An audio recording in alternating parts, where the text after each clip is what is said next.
We need to cultivate a more convincing female angle in our output. He seems to think you're what we need. I said might be. She can't be worse than those chaps you've got. Did you write this? Mm-hmm. It was wrapped around my chips. I was the secretary at the copywriting department, but all the copywriters got called up. So beefy. It ain't beef, but it ain't bad. Because sometimes you just have to make do with what you've got. Ah, splendid. Mystery wages start at 3 and 10. And obviously we can't pay you as much as the chaps, so shall we say £2 a week? Thank you. So Katrin is kind of an average woman that is living in London during the Blitz with her artist boyfriend, husband, sorry. And she applies for a secretarial job and gets offered it, but is then told that it's a script writing job. So she's sort of suddenly thrust into kind of filmmaking world and becomes really good at it and realises that she's actually really passionate about it. And so she starts off as somebody quite unremarkable, bit of a pushover, quite quiet, observant. And then as the film progresses, a series of events happen to her that kind of ignite her passion and sense of self-worth and belief in herself. And so she kind of, by the end of the film, she goes through a lot, but she's sort of stronger by the end. And I loved playing Katrin. For me, it's quite different to anything else I've played. Usually I play quite sort of front-footed, strong-willed people. And Katrin is strong-willed, but in a different way. I did a lot of research on the period, but actually, you know, you just have to kind of play it for real. And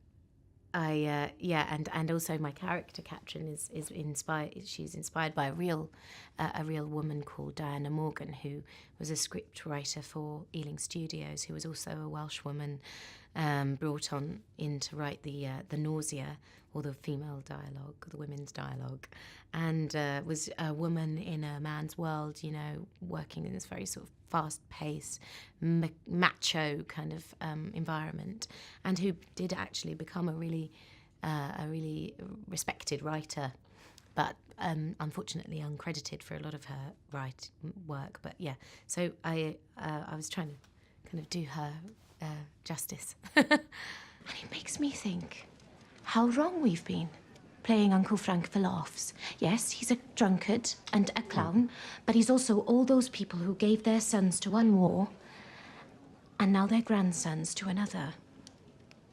If we served that truth, if we gave you an Uncle Frank really worth your time and your talent, I wonder if you would consider putting that same time and talent towards helping Mr. Lundbeck and the picture.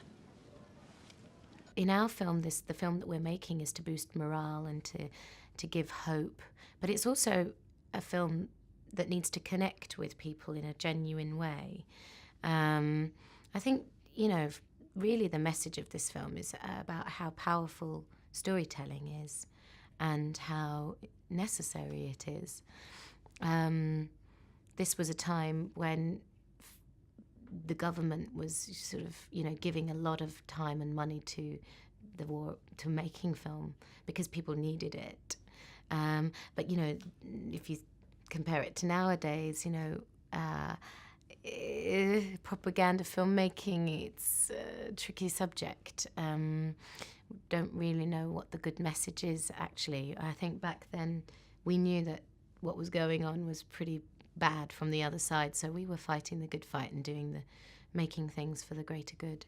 But yeah, the overriding message is just that art is so important, and if we stopped making art and people tried to stop us, you know, I hate to think of the world without that. It's really important.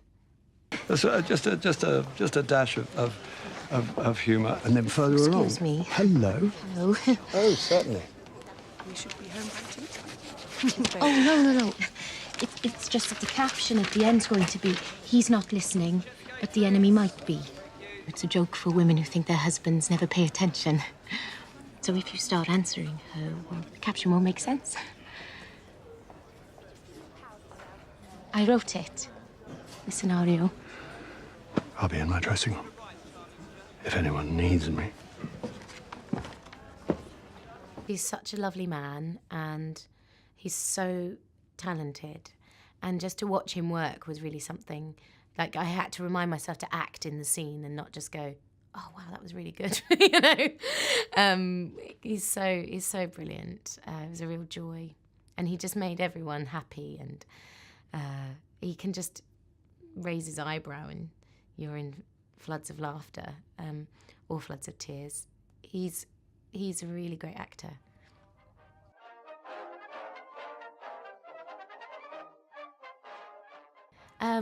I definitely think that right now there is a real focus on that.